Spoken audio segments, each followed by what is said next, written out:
오늘 본문을 보시면 이 아무개라고 하는 조금 독특한 단어가 등장하는 것을 볼 수 있습니다. 이 아무개라는 이 단어는 사전을 찾아보면 이름을 알 수 없거나 공개되지 않은 사람, 이것을 지칭하는 용어가 아무개입니다. 개역 개정판 성경에, 우리 한글 성경에 아무개라고 기록된 곳은 오늘 우리가 읽은 이 본문 딱 한 군데밖에 없습니다. 아무개라고 하는 이 히브리어 원어를 한번 찾아보면 오늘 이 본문 말고 두 군데가 더 나와요. 아무개, 히브리어로 말이죠. 한 곳은 사무엘상 21장 2절 말씀입니다. 여기 보면 내가 나의 소년들을 이러이러한 곳으로 오라고 말하였나이다. 이러이러한 곳으로 라고 하였을 때 이 단어가 아무개라고 번역된 이 히브리어 단어가 사용이 된 것이죠. 장소를 의미하되 어떤 불특정한, 우리가 잘 알지 못하는 그런 장소를 이야기하는 그런 단어라고 할 수 있습니다. 또 열왕기하 6장 8절 말씀에도 보시면 아람 왕이 이스라엘과 전쟁을 치르는 중에 그의 신하들과 의논을 하면서 이 단어가 사용이 되고 있어요. 아무데 진을 치라 하였더니, 이제 전쟁을 위해서 진지를 구축을 하는데 아무데 진치라, 여기에 같은 단어가 사용이 된 겁니다. 이건 역시 진을 치는 어떠한 한 장소를 의미하는데 이 단어가 사용이 된 것이죠. 두 본문 모두 장소를 가리킬 때 사용이 되었다는 점에서 오늘 이 본문과는 조금 다릅니다. 오늘 이 본문은 사람을 가리키면서 사용을 하고 있기 때문이죠. 룻기 4장 1절 말씀 제가 다시 한번 읽어 드리겠습니다. 보아스가 성문으로 올라가서 거기 앉아 있더니 마침 보아스가 말하던 기업 물을 자가 지나가는지라 보아스가 그에게 이르되 아무개여 이리로 와서 앉으라 하니 그가 와서 앉으매. 여러분, 이 본문을 보면서 우리는 이런 질문을 던질 수가 있습니다. 정말 실제로 보아스가 그 사람에게 아무개여 라고 불렀을까 하는 점이죠. 그렇지는 않았을 겁니다. 왜냐하면 보아스는 이미 이 사람이 누구인지 너무나 잘 알고 있었기 때문입니다. 그는 보아스가 어젯밤 룻에게 말했던 기업 물을 사람이었기 때문입니다. 그러므로 여기 이 아무개여라고 기록된 것은 이 룻기의 저자가 그렇게 기록한 것이다, 이렇게 생각을 할 수가 있습니다. 사실 우리가 누군가를 부를 때 아무개여라고 그렇게 부르지는 않습니다. 내가 모르는 사람이라 할지라도, 전혀 모르는 사람이라 할지라도 우리는 그렇게 부르지는 않아요. 어떤 의미에서 보면 이렇게 부르는 것이 듣는 사람에게 조금 신뢰가 될 수 있지 않나, 우리는 그런 생각을 가지고 있습니다. 대부분 사람들이 이름을 모르면 저기요 라고 부른다든지 아니면 호칭 대신에 그냥 용건만 이야기하는 경우가 많으실 겁니다. 성경의 궁극적인 저자이신 하나님께서 분명히 보아스는 그의 이름을 불렀을 텐데 그럼에도 불구하고 여기 아무개라고 이렇게 기록하신 것은 아무 의미 없이 이렇게 하신 것이 아니라는 겁니다. 여기에는 분명한 메시지가 있다라는 것이죠. 오늘 그것을 우리가 한번 생각해 보려고 하는데요. 여러분, 이 본문의 상황을 제가 잠시 설명을 드리겠습니다. 룻이 어젯밤에 타작 마당에 누워있는 보아스를 찾아가죠.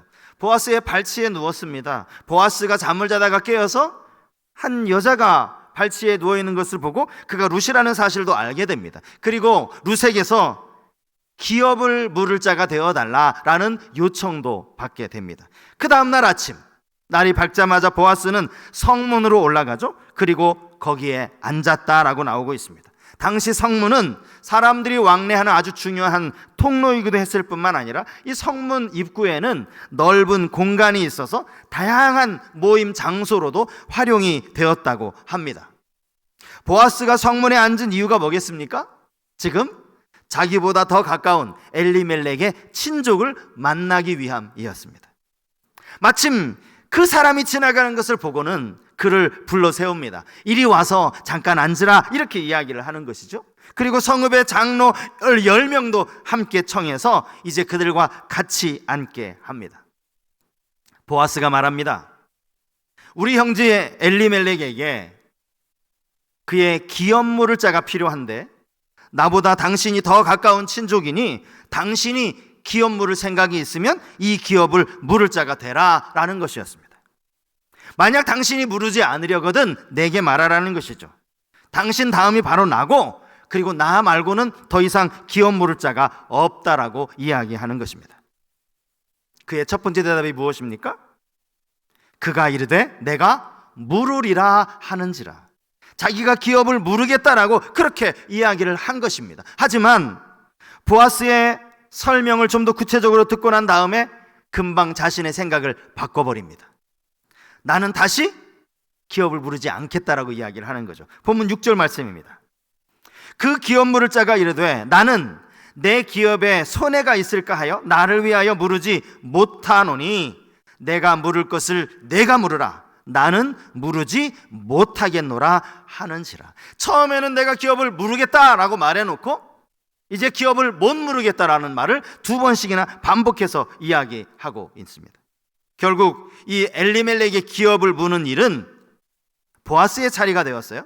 보아스는 그 사람이 벗어주는 신발을 받았고 거기 모여있는 장로들과 모든 사람들 앞에 기업 물을 자가 되기로 마음에 선언을 하고 그들을 증인으로 삼습니다. 그러자 성문에 있던 모든 사람들, 장로들이 이제 보아스와 룻을 축복하는 장면이 나옵니다.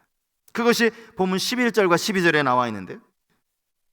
라헬과 레아와 같기를 원한다. 여기 라헬과 레아는요 야곱의 첩 아닙니까? 야곱의 12아들, 이스라엘의 12지파의 어머니를 의미하는 말입니다.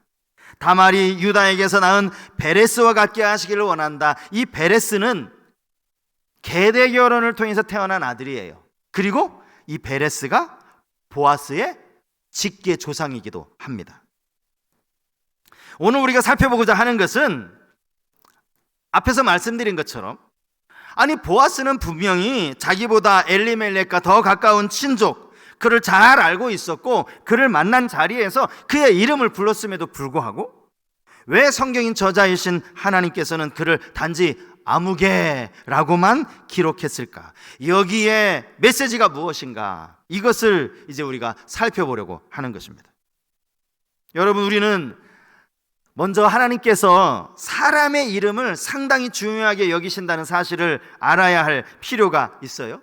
우리에게는 뭐 아브람이나 아브라함이나 사실 비슷한 이름 아닌가?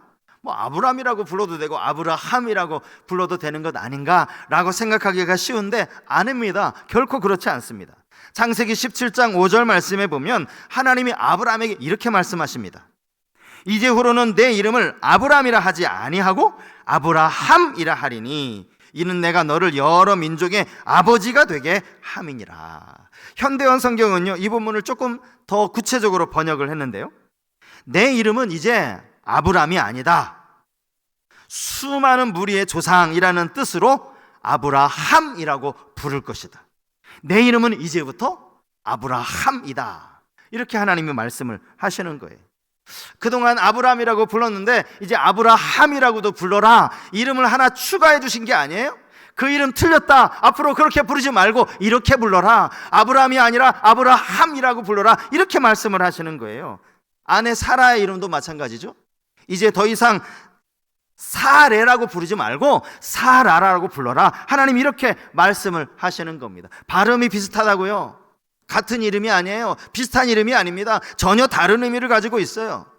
하나님이 의미를 중요하셔서 이름을 바꿔주셨다라는 거예요. 여러분, 그런 관점에서 본다면 지금 이 사람은요 자기의 이름이 있음에도 불구하고 그 이름 대신 아무개라고 기록해 놓은 거예요. 여기에도 분명한 이유가 있다라는 것이죠. 본문을 통해 우리가 알 수 있는 것은요, 그가 자기 기업에 손해가 생기는 것을 원치 않았다는 거예요. 처음에는 기업을 물으겠다라고 이야기했어요. 그러다가 생각을 갑자기 바꾸죠. 그 이유가 무엇입니까? 내 기업에 손해가 있을까 하여. 이게 이유의 전부입니다. 사실 한편으로 생각해 보면 내 재산에 지금 손해볼 것 같다, 이거 손해볼 가능성이 많다, 그래서 내가 이제 더 이상 이 일에 손을 떼겠다. 여러분, 그렇게 말하는 거 잘못됐다라고 말할 수 없어요. 누구나 그런 것 아닙니까? 당연한 것 아닙니까? 내가 이 일을 계속 했다가는 이게 앞으로 손해를 볼 것 같아. 그러면 그 일을 멈출 수 있는 거 아니에요? 주저할 수 있는 것 아닙니까? 포기할 수 있는 것 아닙니까? 오늘 본문에 등장하는 이 사람도 마찬가지예요. 엘리멜렉의 소유로 되어 있던 이 밭을 자기가 이제 가장 가까운 친족이라는 이유만으로 그 밭을 사게 되면 그게 자기에게 이익이 될 줄 알았어요. 왜요? 이스라엘의 이 희년법을 그가 알고 있었기 때문이죠. 이게 그가 가졌던 첫 번째 생각이에요. 이스라엘에 시행되는 이 사회제도 가운데 희년제도라는 거 있어요. 여러분 아마 알고 계실 거예요. 레위기 25장 10절에 나와 있는데요. 너희는 50년째 해를 거룩하게 하여 그 땅에 있는 모든 주민을 위하여 자유를 공포하라. 이 해는 너희에게 희년이니 너희는 각각 자기의 소유지로 돌아가며 각각 자기의 가족에게로 돌아갈지며. 희년, 7년 안식년을 7번 지나면 49년이 되고 그 다음에 50년째 되는 해가 희년이라는 거예요. 이 희년은요, 자유와 해방의 해입니다. 희년이 되면 돈이 없어 종으로 팔려간 사람도 다시 자기 가족에게로 돌아올 수 있습니다. 내가 가난해서 내가 소유한 밭을 누군가에게 팔았어요. 희년이 되면 그 밭이 다시 원주인에게로 돌아가는 거예요. 지금 이 기업물을 자가 처음에 생각할 때에, 아니 나오미 남편도 죽고 이제 상속자가 없을 터이니 나오미의 밭을 사면 다시 돌려줄 필요도 없겠구나. 그 밭은 영원히 내 것이 되겠구나. 이런 생각을 얘가 가지고 있었던 거예요. 그래서 달리 고민할 필요 없이 내가 사겠다고, 내가 엘리멜렉의 그 밭을 기업 물으겠다라고 이렇게 이야기를 한 겁니다. 그런데 보아스의 말을 좀 더 자세히 들어보니 이게 아니더라는 거죠. 이 밭을 사더라도 이게 내 것이 되지 않더라는 겁니다. 본문 5절 말씀을 현대어 성경이 좀 쉽게 번역을 해서 제가 현대어 성경을 한번 자막으로 띄워드렸는데요. 여러분 현대어 성경을 한번 잘 보십시오. 보아스가 그에게 다시 말하였다. 그대가 그 밭을 나오미에게서 사는 날에는 미망인이 된 모압 여인 룻을 책임져야 할 거요. 그래서 아이를 낳아야 이미 고인이 된 사람의 이름이 그 밭에 계속해서 남아 있을 게 아니겠소. 무슨 이야기입니까? 이 밭 산다고 네 거 되는 거 아니야. 네가 이제 저 모압 여인 젊은 과부랑 결혼을 해서 아들을 낳아야 돼. 그리고 그 아들 소유가 될 거야. 이렇게 이야기를 들려주는 겁니다. 손해가 되는 거예요. 아무런 이익이 없는 겁니다. 그 밭이 자기 것이 되는 게 아니었어요. 기업 물을 것을 취소할 만한 충분한 이유가 되는 겁니다. 하지만 여기서 중요한 거는 그가 누구였느냐가 중요합니다. 그가 누굽니까? 그는 죽은 엘리멜렉에게 있어서 가장 가까운 친족이었습니다. 우리가 지금 촌수로 생각을 하면 정확하게는 제가 잘 모르겠지만 이 사람과 보아스 이제 친족이 둘밖에 없고 보아스보다 더 가까운 친족이라고 했으니까 한 5촌이라든지 한4촌, 6촌 이 정도 가까운 친족이 아니었을까, 그런 생각을 해볼 수가 있는 것 아닙니까? 그러므로 친족을 위해 기업을 무르는 일은 그것 가지고 자기 입속 챙기는 게 아니에요. 친족이 어려움을 당하면 그를 위해서 기꺼이 내 것을 희생하고 손해보고, 그것이 기업 무르는 자의 의무라는 거예요. 그럼에도 불구하고 이는 자신의 재산에 손해가 날 것이라는 것을 알고 이 기업 물을 책임을 자기가 아니라 보아스에게 떠넘긴 겁니다. 말하자면 엘리멜렉에게 있어서 가장 가까운 친족이었지만 그의 이름과 그의 기업이 끊어지는 것에 대해서는 아무런 관심도 없었던 사람이 바로 이 사람이라는 거예요. 여러분 본문 8절 말씀을 한번 보시겠습니까? 이에 그 기업 물을 자가 보아스에게 이르되 내가 너를 위하여 사라 하고 그의 신을 벗는지라. 여기 신을 벗었다는 말은요, 앞에 7절에 나오는 것처럼 자신의 어떤 소유권을 양도한다든지 포기한다든지 그런 의미를 가진 말인데요, 자기 신을 벗으면서 마치 자신이 차지할 수 있는 이 권한을, 이 권리를 보아스에게 양보해 주는 것처럼 이렇게 이야기하는 거예요. 너를 위해 살아. 내가 너 줄게. 생각해 보십시오. 이게 어느 누가 기업을 부르든 손해 난다는 것을 누구나 다 알고 있는 사실이에요. 뻔히 알고 있어요. 자기도 이거 손해 나는 것이 싫어가지고 지금 보아스에게 넘기면서 마치 보아스에게 호의를 베푸는 것처럼, 내가 너를 위해서 주는 거야, 이런 이야기를 지금 하고 있는 거예요. 성경의 저자가 왜 이 사람의 이름을 기록하지 않고 아무개라고 그렇게 적었는지 여러분 조금 이해가 되지 않습니까? 그는 친족의 이름이 끊어지는 것에 대해서는 아무런 관심이 없었어요. 그래서 하나님도 나도 너의 이름에 관심 없다라고 그의 이름을 아예 지워버리신 거죠. 그의 이름을 적는 대신에 아무개라고 적어 놓으신 겁니다. 가만히 생각해 보면요, 이 사람 이야기가 오늘 룻기 4장에 처음 나오거든요. 여러분 이게 무엇을 의미하는지 아세요?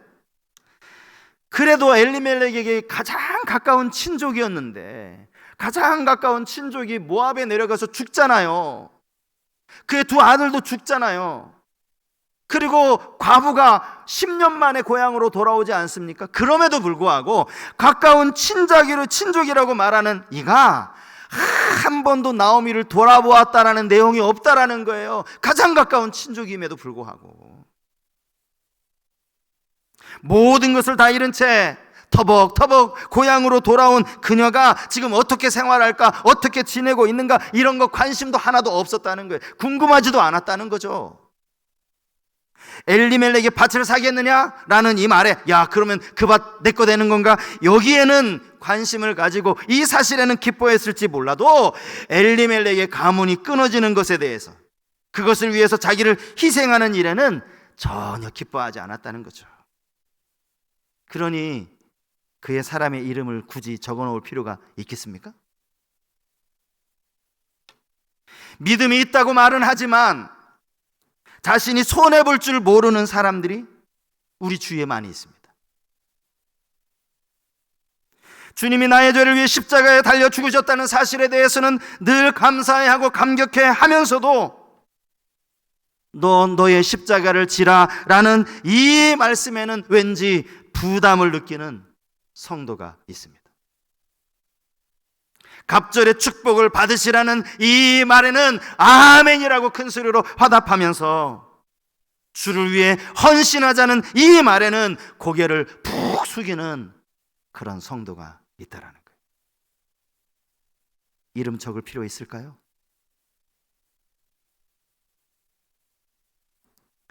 결국 기업 물을 자의 이 첫 번째 자격을 가진 사람은요, 자신이 손해보지 않으려고 그 권한을 보아스에게 넘깁니다.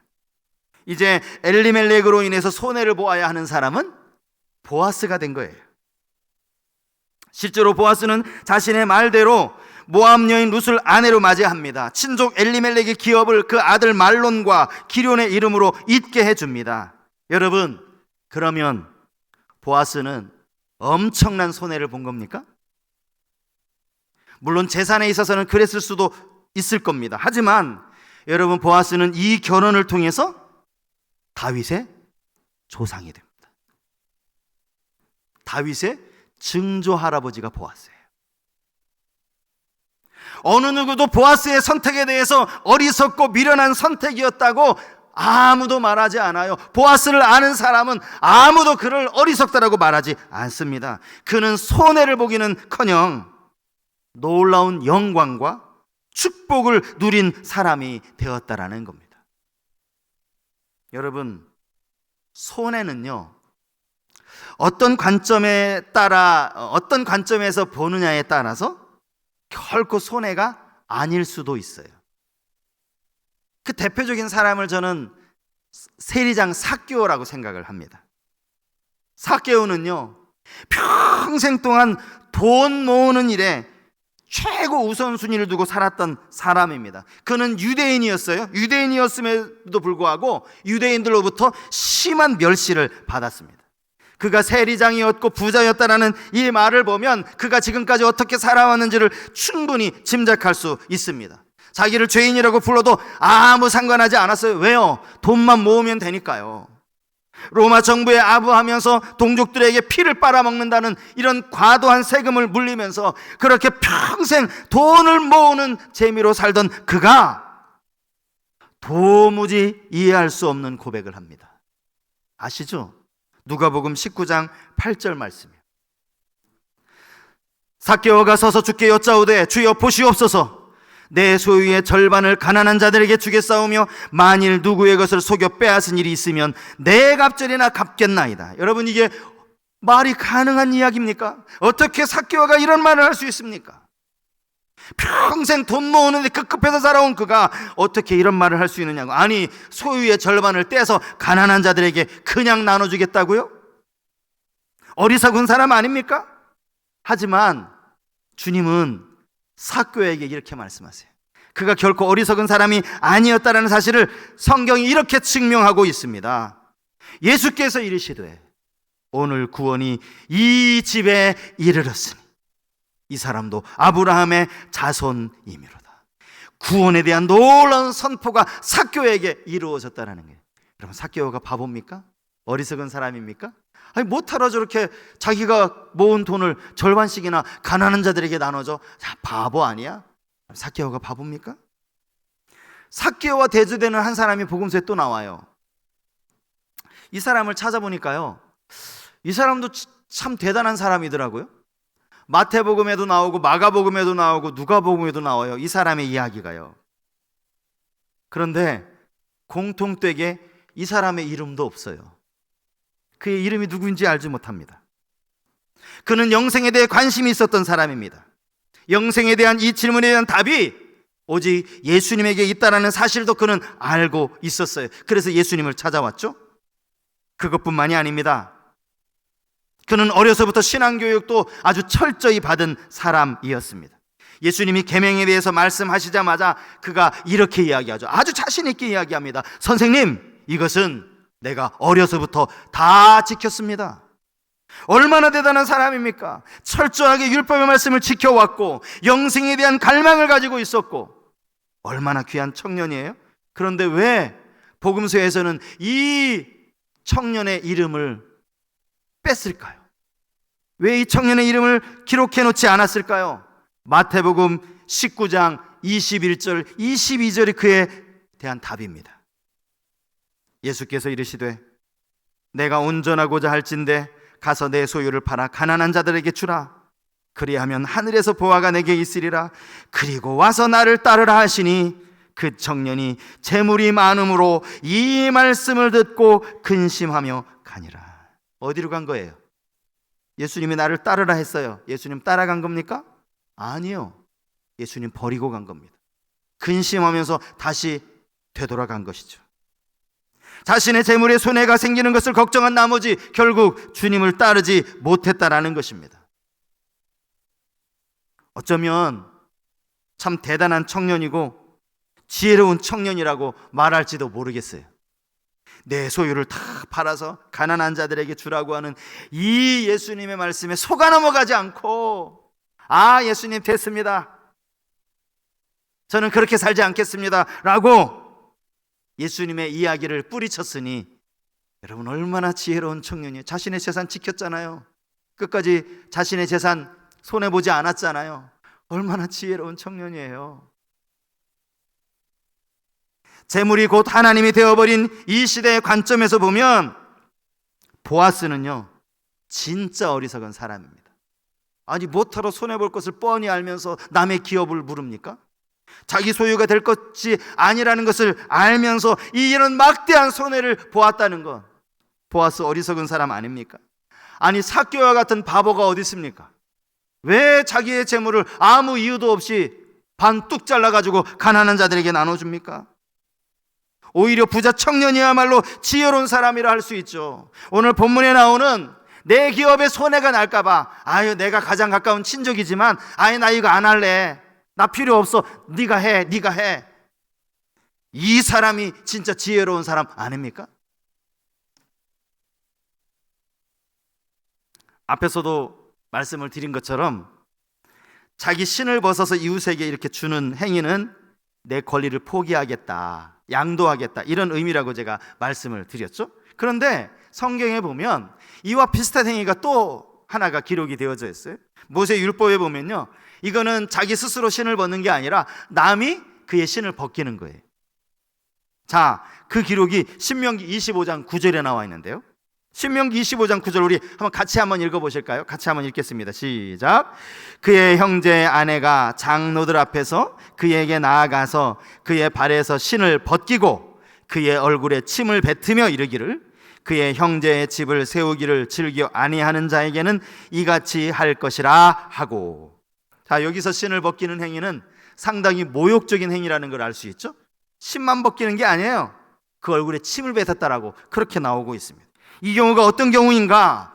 마땅히 기업을 부르고 마땅히 계대 결혼을 통해서 죽은 형제의 그 아내와 이제 대를 이어 주어야 하는데 이 책임을 회피한 거예요. 이 책임을 거부한 겁니다. 이 책임을 거부하면요, 그것을 거부당한 과부가 거부한 형제에게 이 행동을 하는 거예요.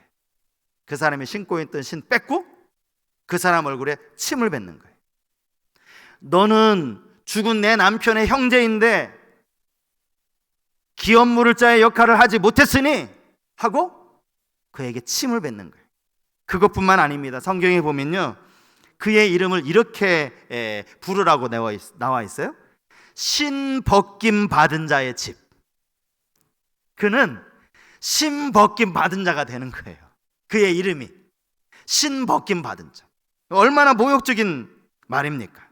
물론 오늘 본문의 경우와는 조금 다른 상황이라고 할 수 있습니다. 하지만 어쨌건 간에 가장 가까운 친족이라면서요, 그러면서 그의 이름이 끊어지지 않도록 해야 할 그런 책임이 있음에도 불구하고 당장 자기 재산에 손해가 나는 것이 싫다는 이유로 그것을 거절했다면 그건 역시 자랑할 일은 아닐 겁니다. 잘한 일은 아닐 겁니다.